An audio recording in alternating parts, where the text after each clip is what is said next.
ne këtu flasim për rritje çmimit të apartamenteve, por mos harrojmë që ne jemi në Tiranë. Tirana është një kryeqytet modern sot, po i drejtohet një modernizmi të caktuar si ndërtimit, si kulturës e tjera.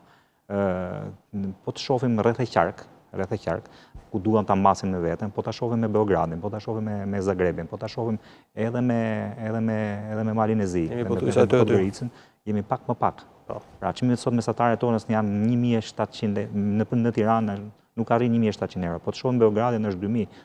Dhe po të bëjmë një analizë me çmimet në kryeqytetet e tjera, atëherë jemi akoma më pak. Dhe po të shohim sot të gjithë kullat që po ndërtohen në Tiranë, të gjithë apartamentet, të gjithë pallatet që po ndërtohen në Tiranë kanë një cilësi shumë madhe. Dhe cilësia nuk është më para 10-15 viteve kur ne loznim me cilësinë dhe loznim me çmimet e apartamenteve. Sot gjithë qytetarët që po blejnë nuk po blejnë më sasi, po blejnë cilësi. Po blejnë orientim, po blejnë cilësi, po blejnë dhe godin.